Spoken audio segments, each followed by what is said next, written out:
कहानी की शुरुआत होती है साल 1936 के बर्लिन ओलंपिक्स में, जब सरकार ने दुनिया भर से जाने माने माउंटेन क्लाइंबर्स को बुलाया। उन्हें ईगर नाम के एक पहाड़ की चोटी तक पहुंचना था। जो कोई भी इस मिशन को पूरा कर दिखाएगा उसे ओलंपिक चैंपियन मान लिया जाएगा। कुछ ही समय में दुनिया भर से कई माउंटेन क्लाइंबर्स इस चुनौती को स्वीकार करके वहां पहुंच गए, जिनमें दो जर्मन भाई एंडी और टोनी भी थे। ये दोनों देखने में तो काफी जवान से लग रहे थे, पर एक छोटी उम्र के बावजूद उन्होंने बहुत ऊंची ऊंची चोटियों पर अपना परचम लहराया था। वो दोनों लगभग 700 किलोमीटर का रास्ता साइकिल पर तय करके मुकाबला शुरू होने से पहले ईगर पहाड़ के बेस पर आ पहुंचे। अब तक बेस पर कई एक्सपर्ट्स और न्यूज रिपोर्टर अपने कैमरे लेकर तैयार खड़े थे। इस पहाड़ की चढ़ाई एकदम सीधी थी, तो दोनों भाइयों ने लगभग 10 दिन तक सोच विचार करके अपना रास्ता तय किया। साथ ही उन्होंने रास्ते पर जगह जगह काम के औजार और खाना भी रखा, ताकि उन्हें चढ़ाई के दिन कोई तकलीफ न आए। आखिरकार एक चांदनी रात को वो पहाड़ चढ़ने निकल पड़े, लेकिन जैसे जैसे दिन चढ़ा वैसे ही बाकी खिलाड़ी भी तेजी से आगे बढ़ने लगे और धीरे धीरे मुश्किलों की शुरुआत हो गई। टोनी पत्थर पर रस्सी बांधने के लिए कील ठोक रहा था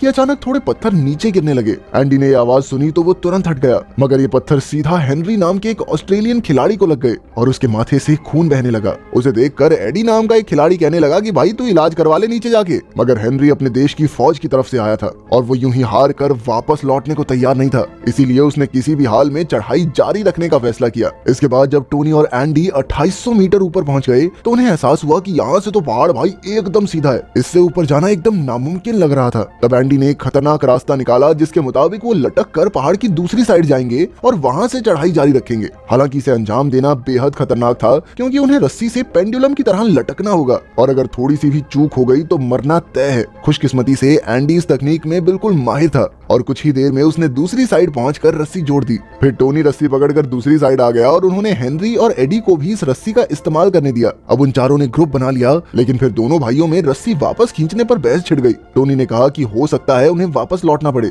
इसीलिए उन्हें रस्सी यहीं छोड़ देनी चाहिए। मगर एंडी को पूरा विश्वास था कि वो चोटी तक पहुंच जाएंगे, इसीलिए उसने रस्सी खींचने को कहा। पर वो ये नहीं जानते थे कि ये गलती उन पर कितनी भारी पड़ने वाली है। खैर, रस्सी लेने के बाद वो चारों आगे बढ़े और रात को 8 बजे तक वो 3100 मीटर पर मौजूद बर्फ की दीवार तक पहुंच गए। अब प्लान के मुताबिक उन्हें इस 2 मीटर की जगह पर रात आराम करके गुजारनी थी और अगर सब कुछ उनके मुताबिक रहा तो वो कल तक पहाड़ की चोटी तक पहुंच ही जाएंगे। मगर अगली सुबह जब उनकी आंख खुली तो चारों ओर से ठंडी हवाएं चल रही थी। आसपास इतनी धुंध देखकर टोनी समझ गया कि ये आने वाले बर्फीले तूफान का संकेत है। अब उन्होंने तुरंत ही अपने सफर पर आगे बढ़ने का फैसला किया। चढ़ते हुए एंडी को बर्फ में दफन एक बैग दिखा और उसे लगा कि कुछ खिलाड़ियों ने बाकियों के लिए सामान छोड़ दिया होगा। उसने तुरंत ही टोनी को बुलाया और वो दोनों खुश होकर बर्फ खोदने लगे। मगर ये कोई बैग नहीं बल्कि एक खिलाड़ी की लाश थी। शायद ये खिलाड़ी उनसे पहले यहाँ तक पहुँच गया होगा, मगर बर्फ के नीचे दबकर अपनी जान से हाथ धो बैठा। तभी हेनरी और एडी भी चलते चलते उनके पास पहुंचे और फिर चारों ने आपस में सलाह करके उस मरे हुए खिलाड़ी की लाश को बेस की ओर फेंक दिया। फिर भारी मन से वो सब आगे बढ़े और जल्द ही 3350 मीटर की ऊंचाई पर पहुंच गए। अब चढ़ाई पहले से भी ज्यादा मुश्किल होती जा रही थी। एक दूसरे की सुरक्षा के लिए उन्होंने अपनी रस्सियों को एक साथ बांधने का फैसला किया, लेकिन यही रस्सी की गांठ थी जहां से सारी बाजी पलटने वाली है। एक दिन पहले हेनरी के सर पर जो पत्थर से चोट लगी थी, उसकी वजह से उसे चीजें समझने में थोड़ी परेशानी हो रही थी। वो चारों अब एक साथ रस्सी से बंधे थे और चढ़ाई चढ़ते हुए अचानक हेनरी का हाथ छूट गया और अब वो सीधा नीचे गिर रहा था। उसी के साथ एडी भी लटक गया। गिरते हुए हेनरी की टांग एक पत्थर में फंस गई। अब क्योंकि उसकी रस्सी एडी की रस्सी से बंधी हुई थी, इसीलिए जब एडी वापस ऊपर चढ़ रहा था तो एडी का सारा बोझ हेनरी के ऊपर आ रहा था। इससे कुछ ही पलों में हेनरी की टांग ही उखड़ गई। अब उन चारों का एक साथ ऊपर चढ़ना नामुमकिन था। एंडी और टोनी के पास 2 रास्ते थे, या तो वो हेनरी और एडी को वहीं छोड़कर मंजिल की ओर बढ़े या फिर उन्हें अपने साथ लेकर वापस लौट जाएं और नीचे जाकर हेनरी का इलाज करवाएं। एंडी ने कहा कि उन्हें आगे बढ़ना चाहिए क्योंकि वो अपनी मंजिल से कुछ ही मीटर दूर हैं और इस चैंपियनशिप को जीतते ही पूरी दुनिया में उनका नाम हो जाएगा। मगर टोनी का मानना था कि उनके साथियों की जान इस कंपटीशन से कहीं ज्यादा इंपॉर्टेंट है। इसी बात पर दोनों में काफी बहस हुई, पर अंत में दोनों ने वापस उतरने का फैसला किया।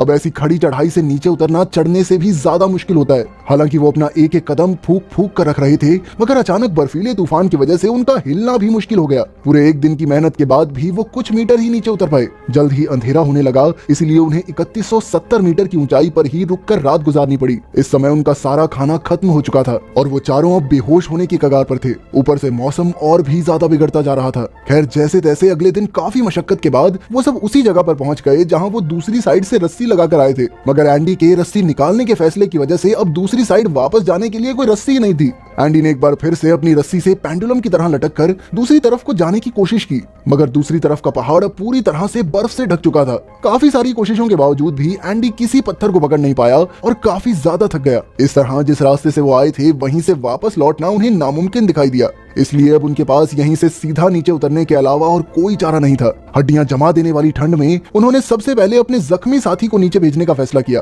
लेकिन इससे पहले कि हेनरी नीचे पहुंच पाता, अचानक ऊपर से बर्फ के बड़े बड़े टुकड़े उन पर गिर पड़े। अचानक आई इस मुसीबत की वजह से एंडी का हाथ छूट गया और वो नीचे गिरने लगा। एंडी के गिरने से एडी की रस्सी भी छूट गई और वो तेजी से गिरता हुआ एक बर्फीले पत्थर से टकरा गया और उसकी मौके पर ही मौत हो गई। जब एंडी को होश आया तो उसने देखा कि वो रस्सी से लटका हुआ था। हालांकि उसकी हालत बेहद खराब थी, पर उसके अंदर जीने के जज्बे ने उसे ऊपर चढ़ने को कहा।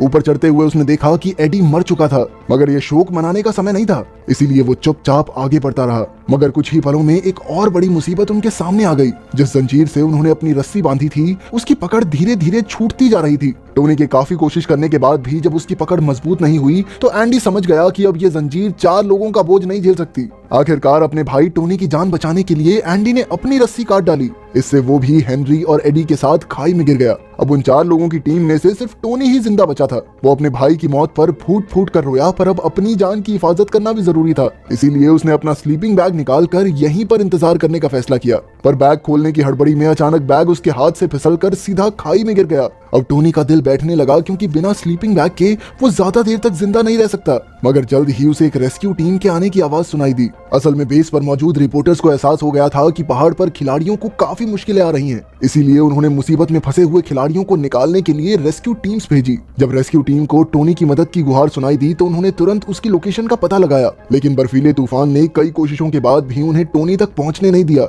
इसीलिए उन्हें ना चाहते हुए भी टोनी को अकेला छोड़कर वहां से लौटना पड़ा। उस रात टोनी गहरे दुख में डूब गया। उसने अकेले जैसे तैसे सिकुड़कर पहाड़ पर रात गुजारी। खैर खुशकिस्मती से अगले दिन मौसम थोड़ा ठीक हो गया और रेस्क्यू टीम एक बार फिर से उसे बचाने निकल पड़ी। जब उन्होंने देखा कि पूरी रात बर्फीली हवाओं और कड़ाके की ठंड में लटके रहने के बाद भी टोनी जिंदा था, तो उन सबके होश ही उड़ गए। अब उन्होंने रेस्क्यू प्लान बनाया, मगर इसके लिए टोनी को रस्सी से नीचे आकर उन तक पहुंचना होगा। पर मुश्किल ये थी कि टोनी की रस्सी इतनी लंबी नहीं थी, इसीलिए रेस्क्यू टीम ने उसे अपने पेट पर बंधी रस्सी को खोलकर उसके 4 हिस्से करके उनसे एक लंबी रस्सी बनाने को कहा, जिसके सहारे वो रेस्क्यू टीम तक पहुंच सके। पहाड़ चढ़ने वाले लोग अक्सर इस तकनीक का इस्तेमाल करते हैं, पर बेचारे टोनी के शरीर की ताकत लगभग खत्म हो चुकी थी। खैर जैसे तैसे उसने ये काम भी किया और रस्सी नीचे लटका दी। मगर फिर एक नई मुसीबत उनके सामने आ गई। रेस्क्यू टीम ने देखा कि रस्सी तो अब भी छोटी बढ़ रही थी। इस रेस्क्यू टीम पे गुस्सा आ रहा मुझे, अब खुद कुछ कर नहीं रही है। इससे पहले वो रस्सी को पकड़ने की कोशिश करते टोनी ने ऊपर से नीचे उतरना शुरू भी कर दिया था। वो धीरे धीरे नीचे आ रहा था और जब वो रेस्क्यू टीम से कुछ ही मीटर की दूरी पर था तो उसका लोहे का हुक रस्सी की गांठ में अटक गया। अब टोनी के पास यही चारा था कि वो गांठ खोलकर नीचे गिर जाए और रेस्क्यू टीम उसे पकड़ ले, मगर इस समय टोनी के शरीर में जरा भी ताकत नहीं बची थी। इस भयानक मौसम में लगातार खतरनाक मुश्किलों का सामना करते हुए उसने कमाल का हौसला दिखाया, पर इस बार उसके शरीर में अपना हाथ तक उठाने की ताकत नहीं थी। अचानक उसने रेस्क्यू टीम के साथ आई अपनी गर्लफ्रेंड को देखा और फिर अपनी आंखों से बर्फीले पहाड़ों के शांत और सुंदर मंजर को देखते हुए बेचारे टोनी ने अपनी आखिरी सांसें ली। इस तरह टोनी की मौत ईगर पहाड़ के इतिहास की सबसे दर्दनाक कहानियों में शामिल